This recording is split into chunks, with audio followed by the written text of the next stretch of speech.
Buenos días, soy Marix Aranguren. Nuevamente les doy la bienvenida a nuestro primer ciclo virtual de conferencias jurídicas internacionales. Uniacademia ha invitado a la doctora Ligia Ramírez, quien disertará el tema Derecho de petición, efectivización y virtualidad.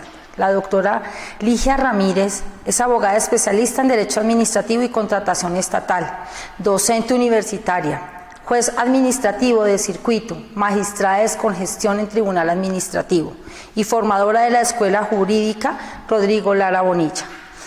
Autora del libro Derecho de petición y procedimiento administrativo. Bienvenidos.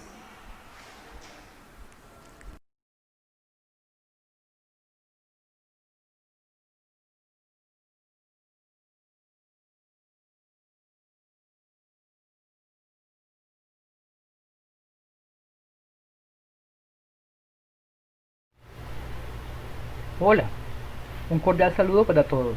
Es un gusto estar con ustedes hoy. Damos gracias a Uniacademia y a Editorial Layer por este espacio que han abierto para estas conferencias jurídicas abiertas que están dirigidas al público en general.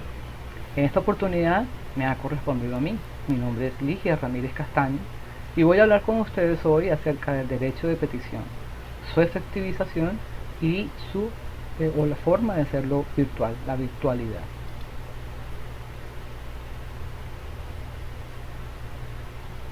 Recordemos que el derecho de petición viene inserto en la Declaración Americana de los Derechos y Deberes del Hombre, que fue proclamada en 1948 en la Asamblea General de las Naciones Unidas en París. En esta declaración se define o se inserta el derecho de petición en el artículo 24 y se establece como aquel que tiene toda persona de presentar peticiones respetuosas a cualquier autoridad competente, ya sea por motivo de interés general, ya de interés particular, y el de obtener pronta resolución.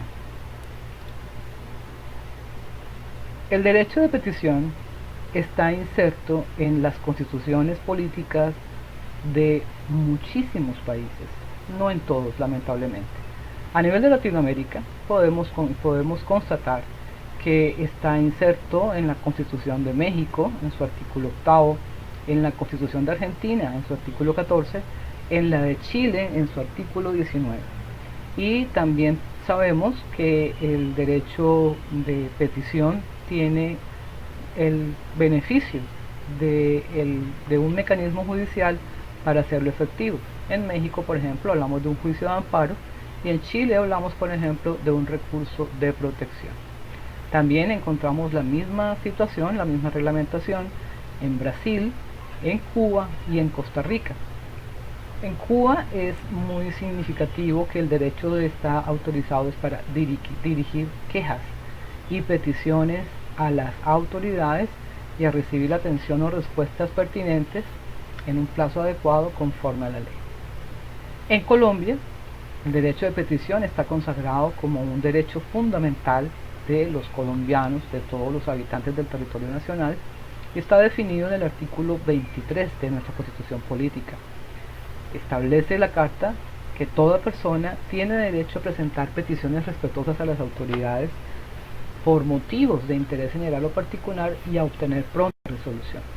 Y delega, la norma constitucional delega en el legislador el ejercicio de reglamentar el derecho de petición para las organizaciones privadas en cuanto tenga que definir o garantizar derechos fundamentales. En Colombia, ese desarrollo legal se ha cumplido a través de 3 normativas. Encontramos la Ley 1437 del 2011, que es nuestro Código de Procedimiento Administrativo y de lo Contencioso Administrativo. La Ley 1755 del 2015, que es la ley estatutaria del derecho de petición. Noten ustedes que el Código de Procedimiento es del 2011 y la ley es del 2015. Antes del 2011 no teníamos una reglamentación legal acerca del derecho de petición. La primera norma que reglamentó el derecho de petición en Colombia fue la Ley 1477 del 2011, pero es una ley ordinaria. Y la Constitución nuestra establece que los derechos fundamentales, como el derecho de petición, solamente pueden ser reglamentados por leyes estatutarias. Fue por eso que luego de un pronunciamiento de nuestra Corte Constitucional, el Congreso expidió la Ley 1755 del 2015, por medio de la cual se regula el derecho de petición. Esa Ley 1755 está inserta en la Ley 1477 del 2011, así que no hay ningún problema si nos referimos indistintamente a la Ley 1477 o a la Ley 1755. Actualmente, en el marco de la pandemia COVID, está vigente el decreto legislativo 491 del 2020, que es una norma dictada en el marco de un estado de excepción y tiene un trámite especial. Además, tiene un carácter temporal. Más adelante vamos a hablar de eso. Para que podamos entrar en materia, vamos a recordar cuáles son los elementos esenciales del derecho de petición. La Carta Política, ya ustedes vieron la definición de la Constitución, de ahí se desprenden los siguientes elementos esenciales. Implica la posibilidad cierta y efectiva para cualquier ciudadano de elevar en términos respetuosos solicitudes ante las autoridades estatales sin que éstas puedan negarse a recibirlas o se abstengan de tramitarlas. También tiene como un elemento esencial el que la respuesta debe ser oportuna y debe resolverse de fondo de manera clara, precisa y congruente con lo solicitado. Es decir, que no puede ser una respuesta evasiva, no puede ser una respuesta que eluda lo que el ciudadano ha peticionado, sino que debe darle una respuesta concreta.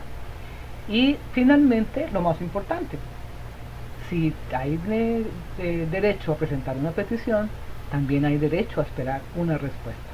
Es por eso que el tercer elemento esencial del derecho de petición es precisamente el que la respuesta debe ser puesta en conocimiento del peticionario, independientemente de que la decisión sea favorable o no, porque el derecho fundamental de petición no tiene en su esencia o no implica, no conlleva el que la petición sea resuelta favorablemente, que siempre se diga así.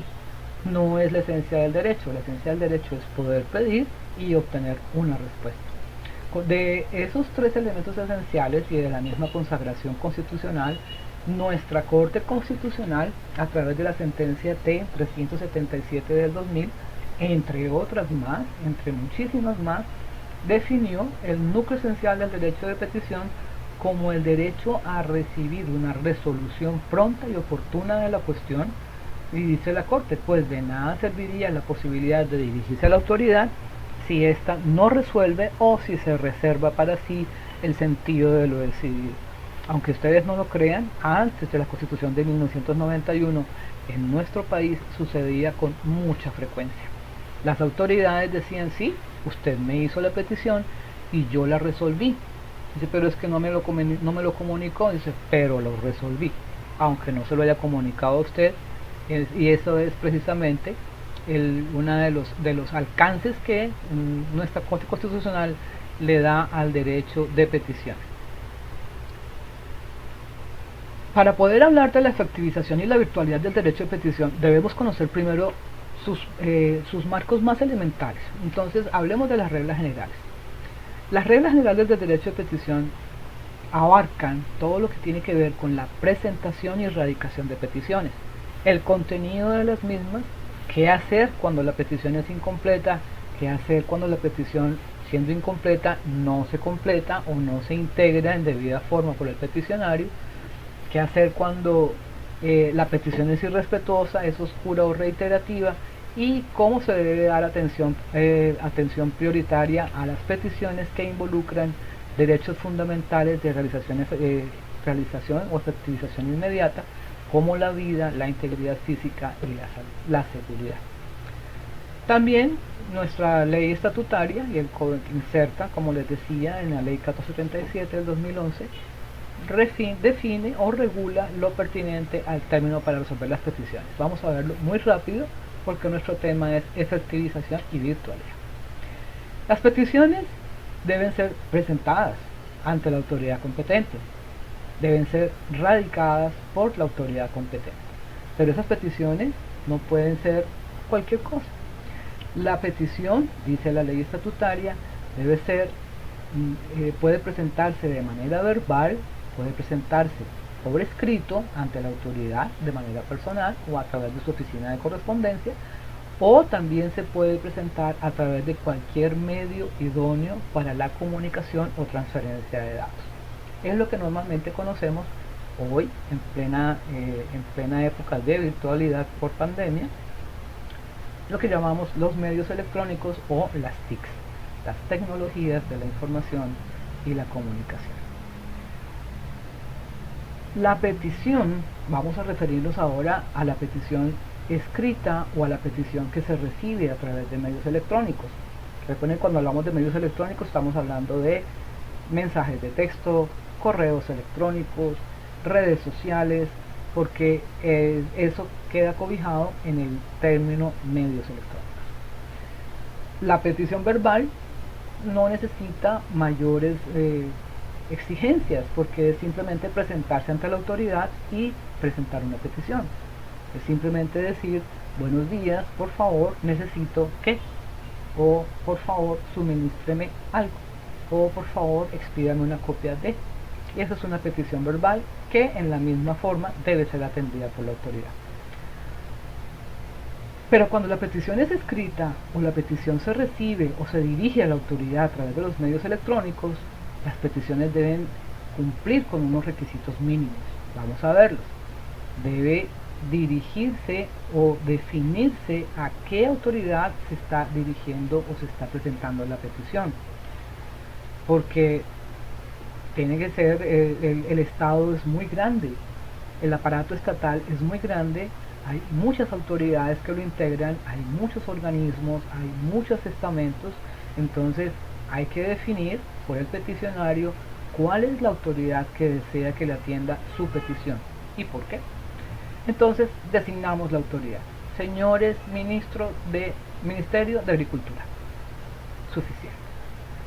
Y debo identificarme. El peticionario debe incluir en su petición escrita los nombres y apellidos que lo identifican, así como su número de cédula en el caso de Colombia. En el caso de otras ciudades o de otros países, hablaremos de la ID, o en otros sitios hablaremos de la carta de ciudadanía, documentos que a nivel de cada país corresponden al documento de identificación de la persona. Además de esa identificación, debe indicarse la dirección donde la persona que eleva la petición quiere recibir la correspondencia. Aquí les voy a hacer un paréntesis pequeñito. En este momento, las peticiones deben ser presentadas a través de correo electrónico, pero la regla general es que yo puedo escoger dónde recibir la respuesta, ya sea una respuesta física, o sea, un documento físico, o puedo optar por recibirla también a través de un mensaje de texto o un correo electrónico. Por eso dice la norma que el peticionario podrá, es facultativo, el peticionario podrá agregar el número de fax o la dirección electrónica donde desea recibir la respuesta. En Colombia, recordemos que las personas jurídicas, naturales o jurídicas, que están obligadas a estar inscritas en el registro mercantil, también tienen la obligación de insertar en ese registro la dirección electrónica en donde van a recibir notificaciones judiciales.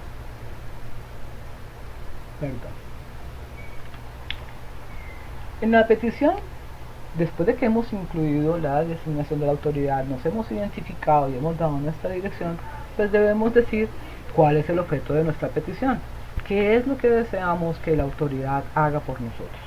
Puede ser una petición de interés general, puede ser la petición de una copia de un documento o una solicitud de una información, o podemos simplemente estar pidiendo una consulta o un concepto. En algunos casos, cuando lo que se está peticionando es de determinada envergadura, habrá la necesidad para el peticionario de invocar las razones de hecho y de derecho en las que fundamenta su petición. En otras oportunidades bastará simplemente con que diga lo que desea. Y si tiene documentos que respalden su petición, deberá presentarlos. Finalmente, la firma del peticionario cuando fuera el caso.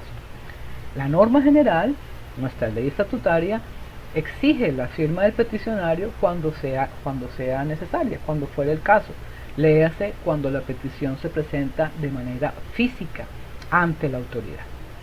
Si es verbal, no se firma, y si es dirigida a través de un mensaje de un medio electrónico, tampoco se requiere de la firma. ¿Ok? ¿Qué deben hacer las autoridades cuando las peticiones que le presentan los ciudadanos o los habitantes de su territorio están incompletas? Partimos de la base que la petición ya está radicada ante esa autoridad. La autoridad tiene un término para resolver esa petición, pero antes de esa petición se supone que la autoridad ha hecho un examen preliminar de la solicitud que se ha elevado ante ella.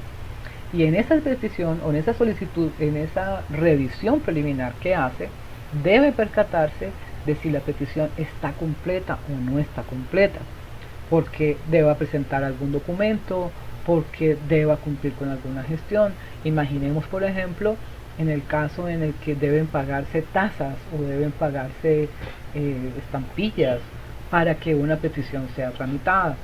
Y en ese evento la autoridad está obligada a informarle al peticionario que su petición está incompleta, pero debe decírselo dentro de los 10 días siguientes a la radicación. Ya después del día 10 podríamos pensar que la autoridad no tiene ya la oportunidad de decir que la petición está incompleta y se verá obligada a resolver de fondo. Es una posición, es una opción.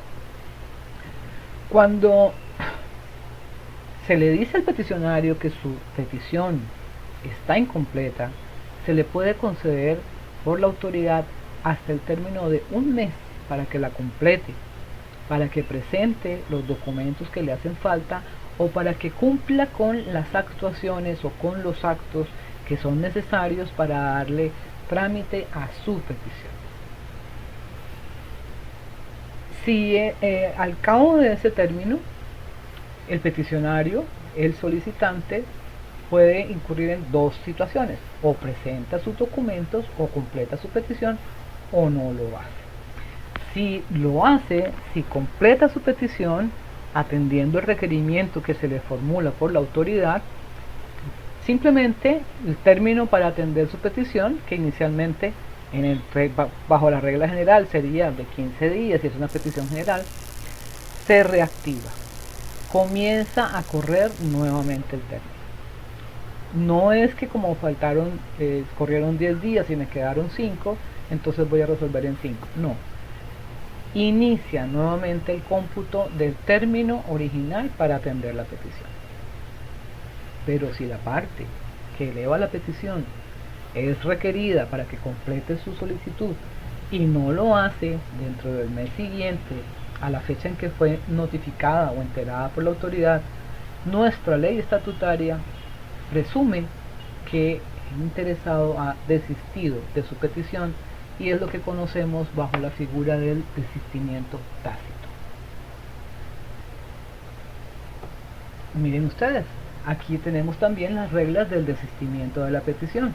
Y encontramos que una petición puede ser desistida de manera tácita, como lo veíamos ahora, cuando el solicitante no completa la petición a pesar de haber sido requerido por la autoridad, o el desistimiento expreso, que es sencillamente cuando la persona, luego de haber elevado una petición, le dice a la autoridad: ya no estoy interesado en que usted resuelva lo que le pedí. Simplemente es el retiro de la petición. Ese desistimiento, tengámoslo claro por favor, no tiene efectos de cosa juzgada.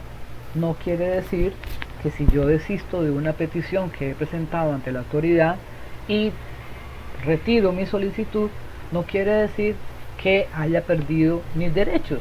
Pensemos en algo por el estilo. Simplemente que no quiero elevar la petición en este momento, pero puedo hacerlo posteriormente cumpliendo todos los requerimientos de ley y elevar nuevamente la petición. Habrá situaciones en las que esa petición resulta de mucho interés para la autoridad ante quien se ha presentado, de manera que aunque el interesado desista de la misma, nuestra ley estatutaria prevé que la autoridad ante quien se ha elevado la petición puede continuar con la actuación que corresponde o que lleva a la resolución del caso, siempre que se trate de razones de orden público. No pensemos en razones de orden público en un conflicto o en la guerra o en el... no. Simplemente las razones de orden público son aquellas que son de imperativo cumplimiento para el Estado. Un concepto elemental. También es muy frecuente que las autoridades reciban peticiones irrespetuosas. Recuerden que el artículo 23, es más, la Declaración Americana de los Derechos del Hombre, desde allá viene, contempla como elemento esencial del derecho de petición el que sea una solicitud respetuosa. El respeto implica un trato cordial, un trato amable, el dirigirse a las autoridades reconociendo que tienen una investidura que se le ha dado para que representen al Estado. No es posible aceptar una petición, las autoridades no están obligadas a aceptar una petición ni a resolverla cuando la petición es irrespetuosa, cuando falta al respeto de la autoridad. La petición verbal, cuando se presenta una petición verbal, ¿cuándo vamos a decir que una petición es irrespetuosa? Pues cuando se nos escapa del marco de las reglas de la etiqueta social.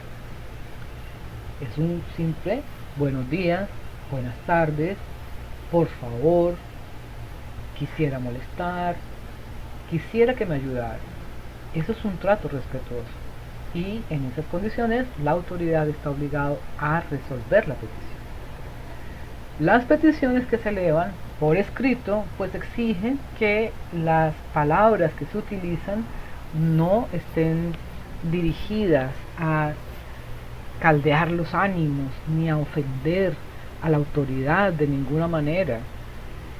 Puede que tengamos muchos sentimientos en contra de las autoridades por diversas razones, no somos perfectos, pero en el momento en que escribimos una petición para una autoridad, la norma como requisito esencial para que nuestra petición sea atendida nos exige que seamos respetuosos. Ese respeto también debe aplicarse cuando hablamos de los medios electrónicos, porque recuerden que en tiempos muy recientes en los que los mensajes de texto a través de todos los medios electrónicos, redes sociales, correos electrónicos, textos, mensajes de voz, todo esto, desde que se han ido como entrando haciendo tan parte de nuestra vida, también hemos ido definiendo unas reglas de etiqueta que se deben observar en los medios electrónicos, y a esa la llamamos, o la llaman en las redes sociales, la netiqueta. Net de red, etiqueta de aquella gala que debemos siempre exhibir con nuestros congéneres.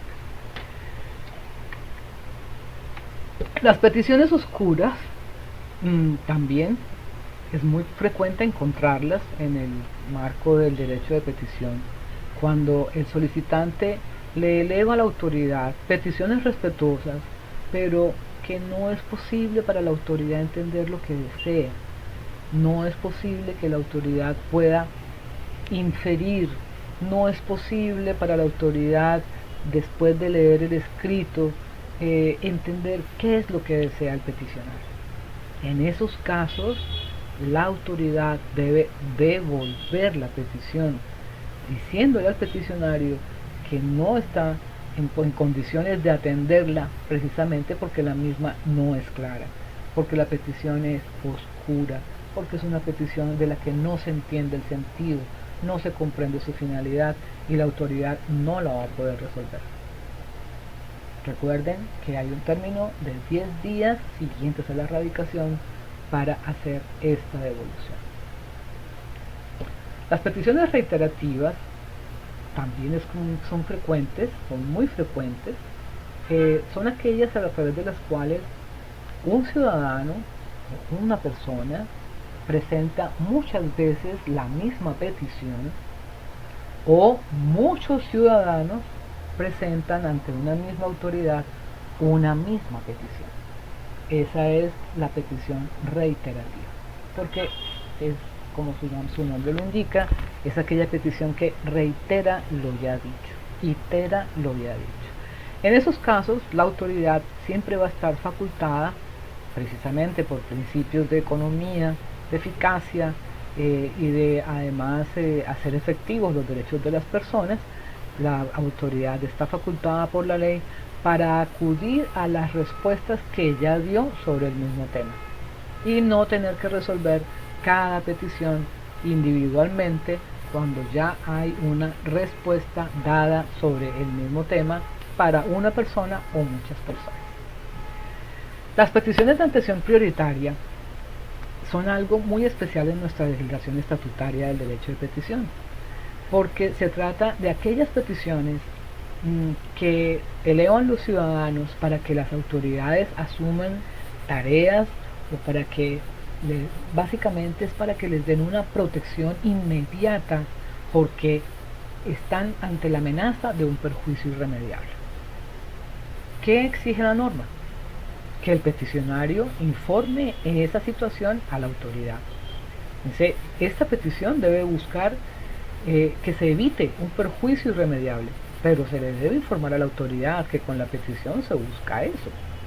Y se le debe presentar a la autoridad, aunque sea una prueba pequeña, una prueba sumaria es aquella que no se ha discutido judicialmente, a través de la cual la autoridad pueda llegar a la conclusión de que efectivamente hay un perjuicio irremediable en camino si no se atiende prontamente una decisión o una petición.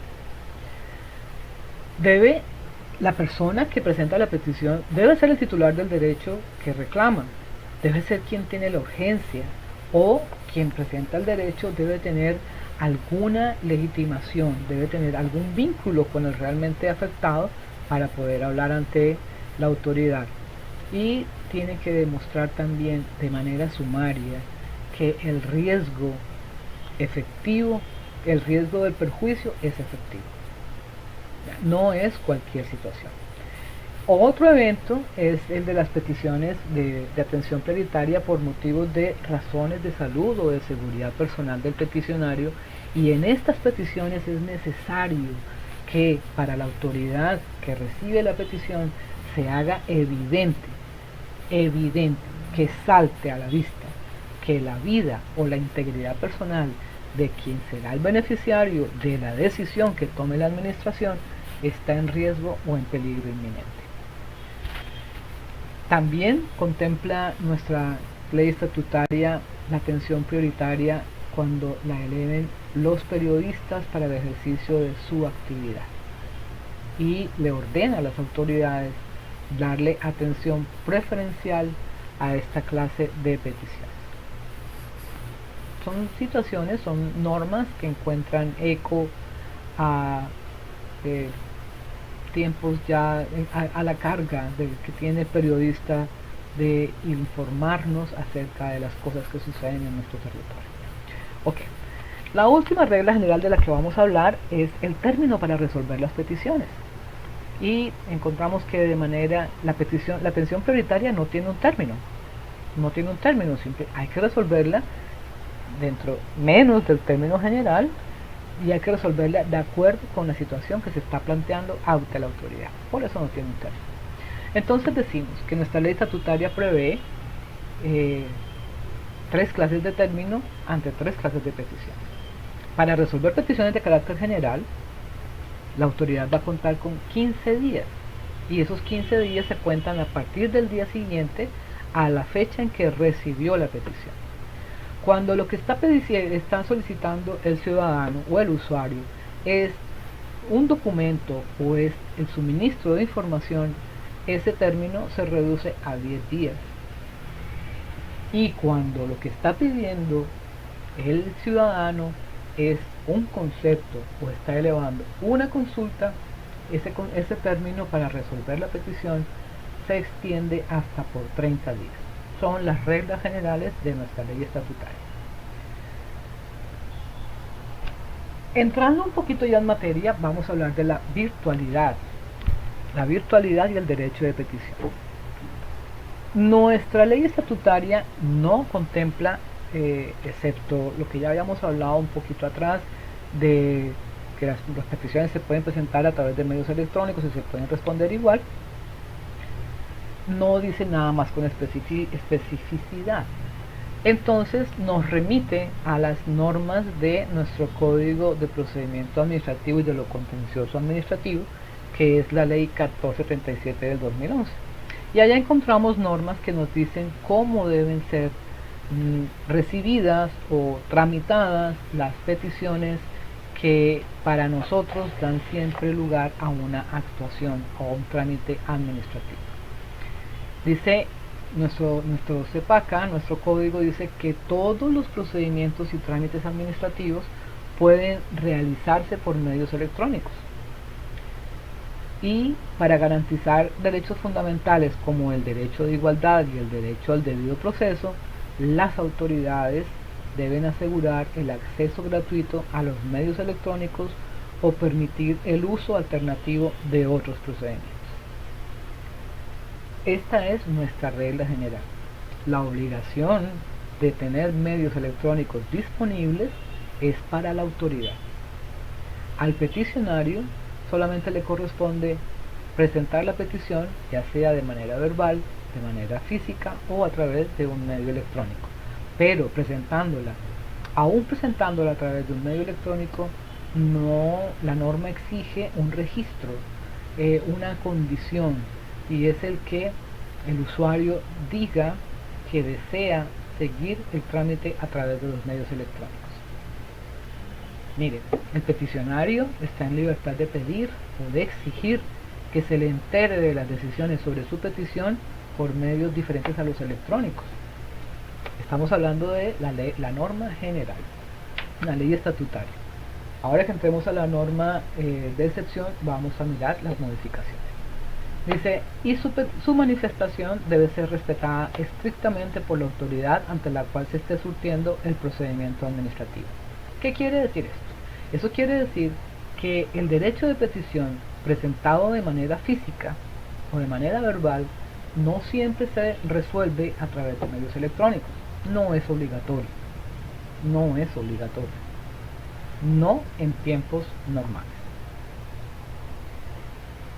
Si la entidad recibe una petición, el usuario simplemente le dice: yo necesito que usted me notifique en la dirección de mi residencia, y no le doy ningún correo electrónico, la autoridad, aunque conserve en su base de datos mi dirección de correo electrónico, no la puede usar para notificarme, porque es mi elección, es la elección del peticionario. Yo elijo como peticionaria en dónde quiero que me notifiquen, ya sea en mi dirección física o ya sea en mi buzón de correo electrónico, y esa manifestación debe ser respetada por la autoridad.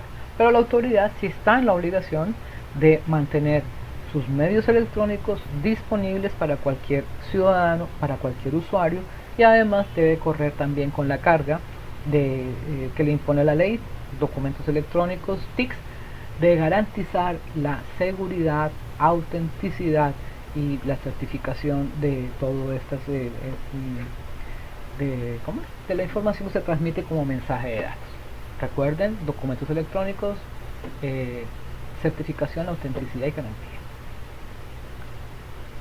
Bueno, hablando de la virtualidad, entramos de lleno a lo que estamos viviendo hoy en día. Hoy en día, en virtud de la pandemia determinada por el COVID-19 en el mundo entero, nuestro gobierno, en el marco de esa pandemia, en el marco de esta emergencia, decretó un estado de excepción, llamado un estado de excepción de emergencia social y sanitaria y de salud. Ya lo vamos a mirar. Y en este decreto, que tiene 12 artículos, en los artículos 4 y 5 se incluyen normas que modifican las reglas del derecho de petición. Quería que ustedes vieran que en esta imagen es el Departamento Administrativo de la Función Pública el que divulga a través de su página web, a través de sus redes sociales, el contenido del decreto 491, y quiero que miremos los 4 puntos más importantes de ese decreto en materia de derecho de petición. El decreto 491 establece que, salvo norma especial, toda petición debe resolverse dentro de los 30 días siguientes a su recepción. Recuerden que el término general es de 15 días, aquí ya vamos en 30. Cuando las peticiones se refieran a documentos o a información, esas peticiones deben resolverse en 20 días. Recuerden que la norma general habla de 10. Y cuando del interés del peticionario o del usuario sea de una consulta o de un concepto, ese término se extiende a 35 días, que en nuestra norma general, en nuestro Código de Procedimiento Administrativo o en nuestra ley estatutaria, está previsto en 30 días.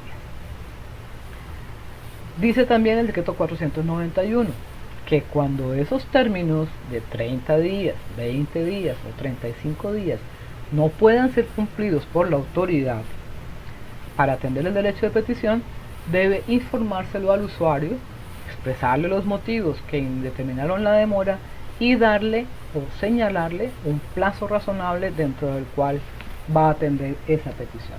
Finalmente, en un rengloncito muy pequeño del decreto 491, en un último rengloncito en el parágrafo, se dice que estas normas, el artículo 4 y el artículo 5 del decreto 491, no se pueden aplicar cuando la petición que se eleve ante las autoridades esté relacionada con la efectividad de otros derechos fundamentales diferentes al derecho de petición, por supuesto. Esto que les muestro aquí también son pequeños pantallazos en los que quiero que ustedes vean cómo el gobierno nacional, a través de una de sus autoridades, que es el Departamento Administrativo de la Función Pública, divulgó en sus redes sociales el contenido del decreto 491 y le dice tanto a los funcionarios como a los ciudadanos cómo serán las reglas del derecho de petición en el marco de la pandemia COVID-19 2020. Y aquí está, 30 días para resolver las peticiones, pasan a 20 días los de los informes y documentos, y dice, que quiero que lo tengan, resaltarlo, que cuando los ciudadanos, al presentar su derecho de petición, no cuenten con acceso a internet, la entidad pública debe darle cumplimiento al decreto 1166 del 2016, que reglamenta la petición verbal, y debe habilitar canales telefónicos para recibir las peticiones de los ciudadanos. Cuando recibe la petición, una petición verbal, pues debe cumplir el mismo paso de la petición escrita, debe ser radicada, debe ser revisada y resolverla dentro del término correspondiente. Pero quería que vieran que estas normas están siendo divulgadas, o por supuesto han sido divulgadas por el gobierno nacional a través de sus redes sociales, porque la idea es que todos los ciudadanos se enteren de cuáles son las normas que regulan ahora el derecho fundamental de petición. Cuando el decreto, recuerden que atrás habíamos comentado que las peticiones pueden ser presentadas por los usuarios de manera verbal, de manera escrita o a través de medios electrónicos. El decreto 491 impone la obligación a los ciudadanos de presentar sus peticiones únicamente a través de medios electrónicos. Ya, porque tiene lógica, ¿verdad? Las sedes donde funcionan las autoridades gubernamentales, donde atienden las autoridades gubernamentales, están cerradas por la pandemia. Actualmente están trabajando con aforos del 50% más o menos, pero no están atendiendo al público como se hacía antes de la pandemia. Entonces, el decreto 491 lo que hizo fue establecer como una obligación precisamente para evitar el contagio, mantener el aislamiento social obligatorio, preventivo obligatorio, el no recibir peticiones en físico. Esa es la esencia de esa modificación que introdujo el decreto 491. Pero miren la instrucción que el mismo Estado le da a sus autoridades. ¿De qué puede hacer un ciudadano para presentar un derecho de petición cuando no cuenta con acceso a Internet? Dice, las autoridades deberán dejar constancia y deberán radicar las peticiones verbales que se reciban por cualquier medio idóneo que garantice la comunicación o transferencia de datos de la formación al interior de la entidad. Y luego de recibido, pues deberá resolverlo dentro de los plazos establecidos ahora en el decreto 491. Bueno, este es el tema de la firma digital, porque pues cuando comenzó el tema de la pandemia, los servidores públicos no estaban acostumbrados a firmar digitalmente. Todos estábamos firmando de manera física, y cuando comienza la pandemia, pues no todas las entidades tenían habilitadas las aplicaciones para las firmas electrónicas, a pesar de que viene ordenado desde el año 1999 la ley 510, no me falla la memoria, que la ley del documento electrónico. Desde allá ya estaba ordenado que todas las autoridades fueran implementando las firmas electrónicas en sus entidades, pero pues en pleno 2020 muchas autoridades estaban crudas en el tema. Entonces el decreto 491 zanjó el problema momentáneamente, definiendo que las autoridades pueden, cuando no cuenten con la firma digital o con la firma electrónica, pueden firmar sus documentos de manera autógrafa, o sea, de manera física, y para cumplir con el requisito de la virtualidad, pues escaneará la firma, puede poner una imagen, para poderlo manejar de manera virtual. Miren que la norma habla de procederá a escanear o digitalizar su firma y adherirla, pegarla, corte y pegue, al acto que está profiriendo. Bueno, expedido el decreto 491, que es de marzo del 2020, me llamó mucho la atención que la Comisión Interamericana de Derechos Humanos sacó este comunicado, el comunicado de prensa R78 del 2020. Miren la fecha, 18 de abril del 2020. Y a través de este comunicado, que se encuentra publicado en la página web de la OEA, la Organización de los Estados Americanos, la CIDH y su relatoría especial le llaman la atención a Colombia, no solamente a Colombia realmente. Aquí citamos a Colombia, pero en ese comunicado están incluidos casi todos los países de América. Estados Unidos, México, Argentina, Brasil, Chile, para que estuvieran muy atentos a las posibles restricciones en las que estaban incurriendo en materia de derechos humanos o de derechos fundamentales. Entonces la CIDH, a través de su relatoría RL, resalta que en Colombia, a través del artículo 5 del decreto 491 del 2020, que es el que acabamos de mencionar, se ordenó la ampliación de los plazos señalados en el artículo 14 de la ley 1437 del 2011. Véase que es la misma ley 1755 del 2015. Y dice la Comisión Interamericana de Derechos Humanos, dice: se extendió de 15 a 30 días el plazo para responder solicitudes de manera general, de 10 a 20 días las que tienen que ver con informes o documentos, y de 30 a 35 aquellas peticiones en las que se eleva una consulta a las autoridades en relación con las materias a su cargo. Este comunicado tuvo como origen el que muchos estados americanos estaban negando la información de salud relacionada con la pandemia COVID, no solamente a la comunidad en general y en especial a los periodistas. Miren cómo dice la CIDH cuando se refiere ya a todos. Dice: la CIDH y su relatoría especial le recuerdan a los estados que toda suspensión, restricción o limitación que se imponga a los derechos humanos con la finalidad de proteger la salud en el marco de la pandemia COVID-19 debe cumplir con el principio de legalidad, ser necesaria en una sociedad democrática y, por ende, resultar estrictamente proporcional para atender la finalidad legítima de proteger la salud pública.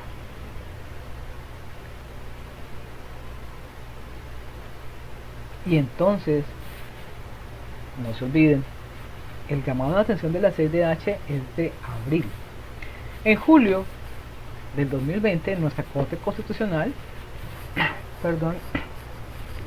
se pronuncia ante la legalidad del decreto legislativo 491 del 2020, porque recordemos que el decreto 491 del 2020 se pronuncia en el marco de un estado de excepción que tiene un control de legalidad automático por la Corte Constitucional.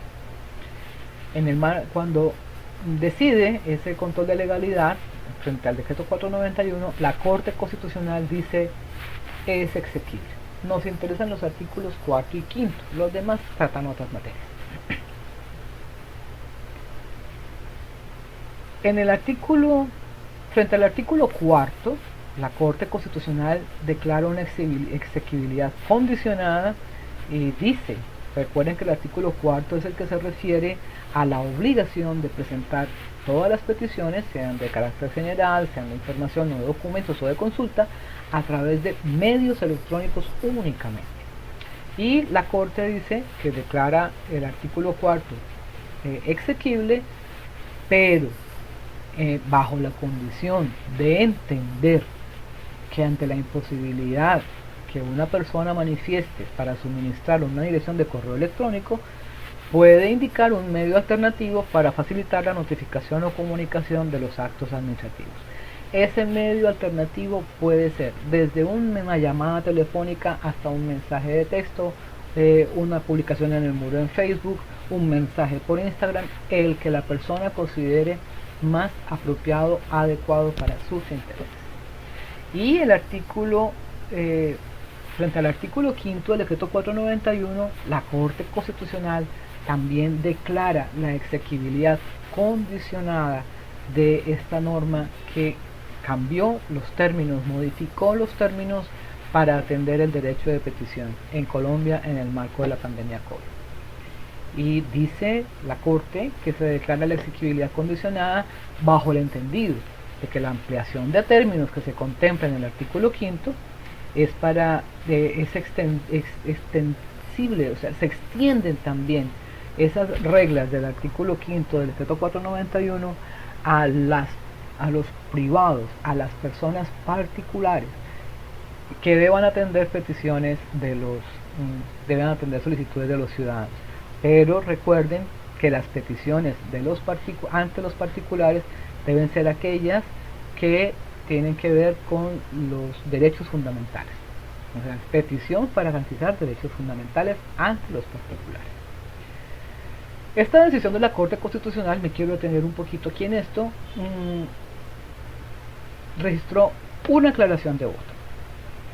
Dice, en la aclaración de voto se dice que, aquí por supuesto se los extracto, que el artículo 5 del decreto 491 desconoce el principio de igualdad porque no tuvo en cuenta que los particulares deben atender el derecho de petición en condiciones completamente diferentes a como lo hacen las autoridades públicas.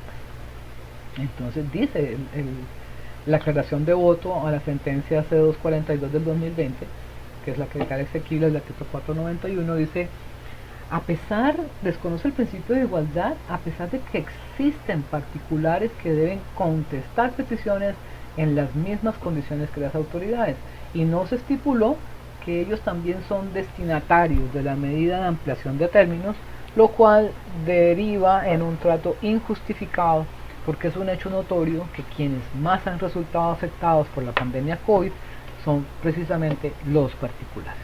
Y como hecho notorio que es, no requiere demostración. Dice en la aclaración de voto que no puede considerarse que los particulares se encuentran en las mismas condiciones que los servidores públicos, que las autoridades, frente al deber de contestar las peticiones que se formulan ante ellos. porque los servidores públicos normalmente, eso es normalmente, hace parte de su diaria, de su función diaria. Los servidores públicos usualmente atienden cantidades significativas de peticiones en razón de las funciones que cumplen y porque además tienen como una amenaza sobre ellos la consecuencia disciplinaria al darle respuesta tardía o extemporánea a una petición. Básicamente la aclaración de voto lo que dice es el decreto, estoy de acuerdo con la declaración de exequibilidad porque efectivamente el decreto 491 no tuvo en cuenta a los particulares que también deben atender derechos de petición y al no tenerlos en cuenta olvidó que ellos están en condiciones menos favorables que los servidores públicos. También registró la sentencia 242 del 2020, registró un salvamento de voto. El texto de salvamento de voto es muy extenso, pero resalté únicamente los 3 elementos que yo consideré más importantes. En el salvamento de voto se deja constancia de que el decreto 491 del 2020 modificó una ley estatutaria. Recuerden que la ley estatutaria es aquella que tiene un trámite extraordinario, es un que tiene un trámite un poquito más riguroso porque se refiere a derechos fundamentales, se refiere a fines esenciales del Estado, se refiere a sistemas democráticos y necesita un poquito más de control. Necesita que el presidente de la República no tenga mucha injerencia sobre esos temas. Es más, en esta sentencia, en este salvamento de voto, se hace referencia. Pero dicen, modificó la ley, que el artículo 5 del decreto 491 del 2020, considera el magistrado que salvó el voto, modificó la ley 1755 del 2015, que es la ley estatutaria del derecho de petición, pero no superó el juicio de necesidad. Recuerden que el control de legalidad de los actos, de los decretos legislativos, la Corte Constitucional lo desarrolla bajo 10 parámetros de control. Vamos a ver si me acuerdo un poco. El juicio de legalidad, el juicio de motivación fáctica, el juicio de... Bueno, son 10 juicios. Entre ellos está el juicio de necesidad, que para efectos de esta conferencia, perdónenme que no me acuerdo, son 10, pero no me acuerdo de todos en este momento, pero el juicio de necesidad se refiere exactamente a cuál era la necesidad de expedir esta norma. Y en este salvamento de voto, con un extenso estudio, un estudio muy juicioso que se hace en ese documento de salvamento de voto, se explica cómo la ley 1755 del 2015 no había necesidad de modificarla porque la misma ley ya preveía las situaciones que fueron reguladas por el decreto legislativo 491. Dice el magistrado que salva el voto, es una magistrada, que es una norma sobreinclusiva porque partió de la base de que todos los servidores públicos, que todas las autoridades, todos los particulares estaban en las mismas condiciones desfavorables para atender las peticiones de los ciudadanos. Y no se tuvo en cuenta que ya desde 1999, con la expedición de la ley del documento electrónico, ya el Estado venía preparándose, implementando todas las herramientas para atender a los usuarios, y no solamente a los usuarios, sino todo su andamiaje funcional a través de medios electrónicos y medios virtuales. Entonces dice el salvamento de voto, es sobreinclusiva porque igualó a todas las autoridades. No es lo mismo decir que el Ministerio de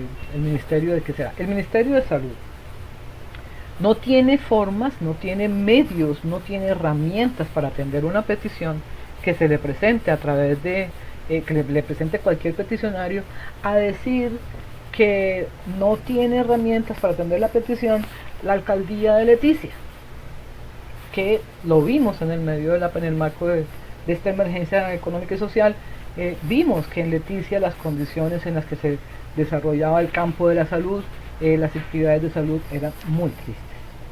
Entonces, eso es lo que dice la norma, a eso se refiere la norma, a que es sobreinclusiva, a que igualó tanto a las autoridades del orden nacional como a las autoridades del orden territorial, departamentales, distritales, municipales y a los particulares. No hizo discriminación, no hizo ningún análisis y considera el salvamento de voto que esa es una de las razones también por las que no se supera el juicio de necesidad de la norma. Pero la razón más importante por la que no se supera el juicio de necesidad de la norma es porque la ley 1755 del 2015 ya contemplaba, daba herramientas para que las autoridades pudieran atender el derecho de petición de manera normal para todos los usuarios. Efectivamente, recuerden que en la ley 1755, en el CEPACA, se dice, lo vimos al comienzo, que cuando la autoridad no le pueda dar respuesta oportuna al usuario, debe informárselo. Dice, no le puedo atender su petición, debe darle las razones. ¿Por qué? En el caso de la pandemia, porque estamos en este momento atravesando por la pandemia COVID-19. Y debe darle un plazo razonable, que no puede exceder del doble del original. O sea, si eran 15 inicialmente, ahora serían 30. ¿Sí? Dice, y le daré respuesta una vez se superen las limitaciones impuestas por la pandemia y el término no excederá eso. La ley estatutaria lo contempla. La ley estatutaria lo define. Dice el salvamento de voto que esa modificación afecta la respuesta oportuna que exige la Constitución para garantizar la efectividad del derecho fundamental de petición. Nosotros hemos estado también comentando en algunos gremios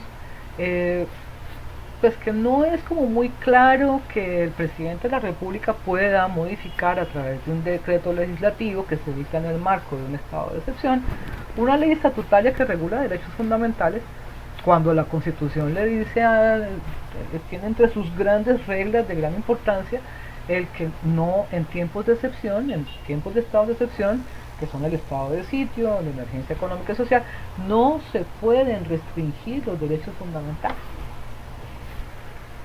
Pero la Corte dice, bueno, está bien, digamos que sí, que se puede modificar, que se puede modificar una ley estatutaria que en tiempos normales o en tiempos de normalidad no se le permite al presidente de la República pronunciarse o proyectarlas o recibir facultades pro tempore para ellas, pero en tiempos de anormalidad dice la Corte que sí. Pero dice este salvamento de voto, que considero muy importante, que no había ninguna necesidad, léase, no superó el juicio de necesidad de modificar la ley estatutaria 1755 del 2015, porque esa norma ya contemplaba herramientas para hacer efectivo el derecho de petición y dar respuestas oportunas. Bueno, ya estamos hablando de la efectivización. Entonces ya hemos hablado de la virtualidad, ya sabemos que la virtualidad se hace a través de medios electrónicos y con el decreto 491 del 2020 estamos ahora mismo en medios electrónicos. Su respuesta, su petición debe ser radicada a través de medios electrónicos, su respuesta será recibida igualmente. Ahora, antes la excepción era el medio electrónico, ahora la excepción es la petición física y la regla general antes era la notificación en direcciones físicas, ahora es la excepción, la notificación en direcciones físicas. Recuerden que siempre, si una persona manifiesta no tener herramientas electrónicas, pues la autoridad debe facilitarle todos los escenarios para atender su petición. Hablemos ahora de la efectivización. La efectivización del derecho de petición se cumple con el mecanismo que la misma Constitución da para que ese derecho de petición tenga un control judicial, vamos a decirlo de esa manera. En muchos lugares, en muchos países de América, hablamos del juicio de amparo, el recurso de amparo, el derecho de amparo, que es como, como el común denominador. Este muy interesante, que es el de derecho a la defensa de los intereses difusos, me parece muy bueno. En Brasil el mandamiento de seguridad, el mandato de seguranza, y en Colombia tenemos 3 medios para efectivizar el derecho de petición. La acción de tutela, de carácter constitucional, consagrada también en nuestra Constitución, la sanción disciplinaria y el recurso de insistencia. Vamos a mirar rápidamente. La sanción disciplinaria, ¿por qué es un medio de efectivización? Porque es la, no quiero llamarlo amenaza, pero sí, es la obligación que tiene el funcionario público, nuestro servidor público, de cumplir con las normas, con las reglas o con las funciones que las normas le imponen, so pena de hacerse acreedor a una sanción disciplinaria. Y que recuerden que los funcionarios públicos están sujetos en su labor a todo lo que las normas les establecen. Entonces, el artículo 31 del CEPACA, o sea, de la ley 1477, consagra como falta disciplinaria la falta de atención a las peticiones, o la falta de atención a los términos para resolver, o la contravención a las prohibiciones y el desconocimiento de los derechos de las personas frente al derecho de petición, y se erigen como una falta para el servidor público, y lo dice, darán lugar a las sanciones correspondientes de acuerdo con el régimen disciplinario. El recurso de insistencia. El recurso de insistencia es algo que prácticamente hoy ya no ha tenido no tiene como mucha vida, no tiene como mucha aplicación, pero de vez en cuando aparece alguno que otro caso. El recurso de insistencia está referido únicamente a la negativa de las autoridades de expedir o de suministrar documentos o información que le hayan sido pedidas por los usuarios. Permítanme un segundo, voy a mirar aquí una cosa, vamos a tenerlo aquí a la mano. Pero puede suceder que la autoridad se niegue a suministrar esa información, que la autoridad se niegue a suministrar ese documento.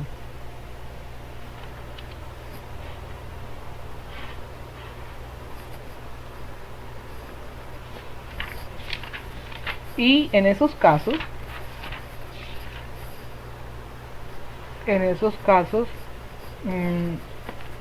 la ley 1755 consagra lo que llamamos el recurso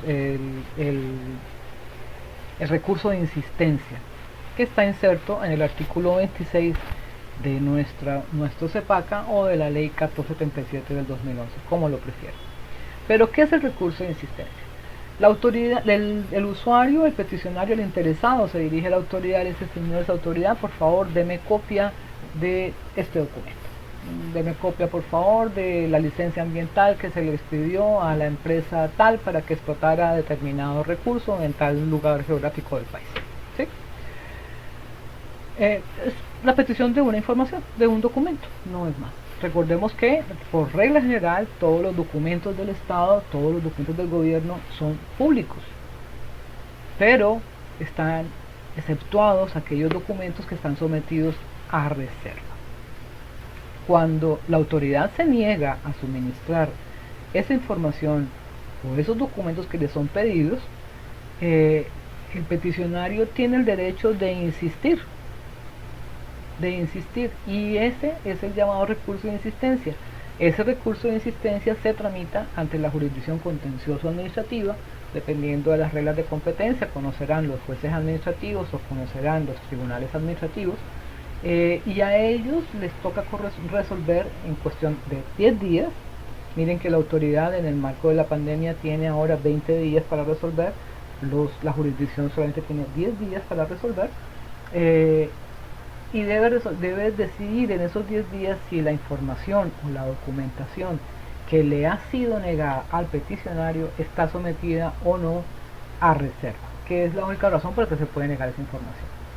Esa documentación sometida a reserva está relacionada en el artículo 24 de CEPACA o de la ley 1437 del 2011. ¿Ok? Corresponde a los documentos o la información relacionados con defensa o seguridad nacionales, a los que tienen que ver con instrucciones en materia diplomática o de negociaciones reservadas, los que tienen que ver con los derechos a la privacidad e intimidad de las personas, incluidas las hojas de vida, la historia laboral, los expedientes pensionales, los que se refieren a las condiciones financieras de las operaciones de crédito público y tesorería que realice la nación, los que se refieren a la información financiera y comercial según la ley estatutaria, la ley 1266 del 2008, los que protejan el secreto comercial o industrial, los que tengan que ver con el amparo del secreto profesional y los datos genéticos humanos. Esas son las razones por las cuales una autoridad puede negar la entrega de una información o de una documentación, y bajo las mismas reglas decide el juez administrativo o el tribunal administrativo, según su competencia, si el documento está sometido o no a reserva. La acción de tutela. La acción de tutela es nuestra acción más importante en este momento para hacer efectivos los derechos fundamentales en nuestro país cuando ellos están siendo vulnerados o amenazados por la acción o por la omisión de cualquier autoridad pública. La acción de tutela procede también, por regla general, tiene que ver con todos los derechos fundamentales, pero estamos aquí enfocados con el derecho de petición. Por supuesto, si se eleva una petición y no se da respuesta, la persona acude ante un juez de la República y le pone la queja, palabras más, palabras menos, le pone la queja, dice: yo elevé una petición hace tanto tiempo, o sea, tiene que ser un periodo superior a los términos previstos en la ley, en la ley general, y en este momento el decreto 491, y no he recibido respuesta. La función del juez de tutela, la función del juez constitucional, es verificar si ese derecho fundamental efectivamente ha sido violentado por esa autoridad. Si lo fue, le ordenará, concederá el amparo tutelar y ordenará que se le dé la respuesta que corresponda. No tiene que ser una respuesta favorable, sino la que corresponda dentro de 48 horas, que es más o menos el plazo que siempre se da para que se cumplan las decisiones de tutela. En el marco de la acción de tutela, ahora en el marco de la pandemia COVID, quiero destacar que como las sedes judiciales también fueron afectadas por el cierre de las entidades gubernamentales, también fueron afectadas con el cierre que se dispuso por el aislamiento preventivo obligatorio a lo largo del territorio nacional, quiero destacar que la rama judicial, a través del Consejo Superior de la Judicatura, implementó en todos los departamentos del país, en todas las capitales del país, implementó correos electrónicos a través de los cuales las personas pueden radicar sus demandas de tutela. Quiero también recordarles que la acción de tutela ha sido atendida a lo largo y ancho de nuestro territorio nacional, aún durante la suspensión de términos judiciales, aún en el marco de la pandemia, y se ha atendido de manera virtual. Hemos tenido, quiero que ustedes vean muy someramente, casos muy especiales. Miren, por ejemplo, lo primero, que la Corte Constitucional, como es la que finalmente recibe todas las tutelas que se conocen en el país, implementó una herramienta electrónica virtual para hacer la selección de las tutelas que van a ser sometidas a revisión. Miren, por ejemplo, los titulares que mostraban nuestros diarios en el marco de la pandemia COVID. El fantasma de las tutelatones. Desde Cali demandarían en tutela al Ministerio de Salud y a la CPS por demora en las pruebas COVID. Aquí reseñan que en Colombia se presenta una tutela cada 2.5 minutos para reclamar derechos de salud.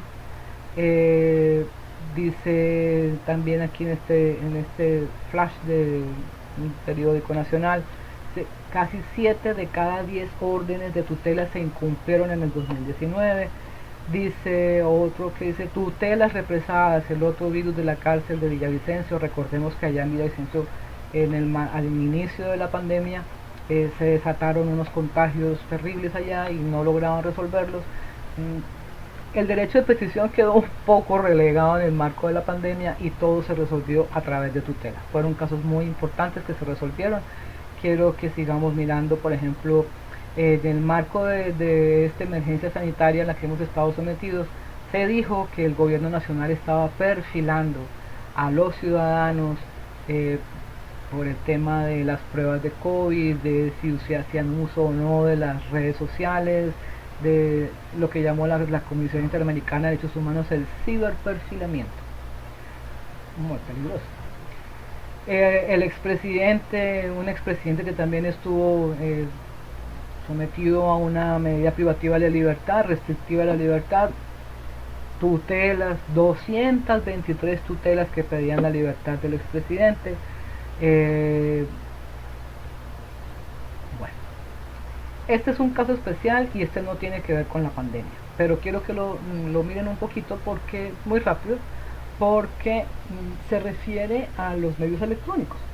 La sentencia se publicó casualmente ahora en medio de la pandemia, pero tiene que ver con un caso que se presentó en el año 2018. En el año 2018 un señor presentó una petición ante una empresa de servicios públicos a través de una red social, a través de Facebook. Puso en su muro: señores, acueducto de tal ciudad, por favor, a través del derecho de petición les solicito me hagan entrega de tal documentación, y les dijo: por favor, denme respuesta a través del correo electrónico tal o en mi dirección física de tal cosa. Se identificó, dio su número de cédula, actuó de manera muy respetuosa y recibió una respuesta. Dice: hemos recibido su petición, nos estaremos comunicando por usted.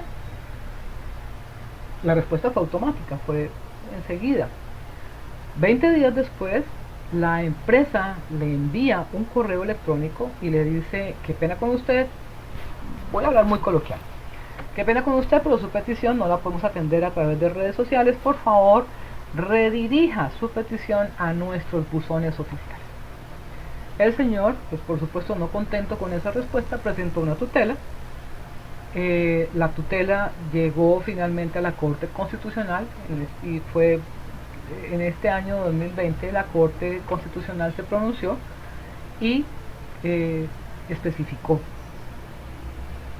que las entidades de derecho público, las autoridades, las empresas de servicio público, nadie que esté obligado a atender las reglas del derecho de petición está obligado a recibirlas por cualquier medio.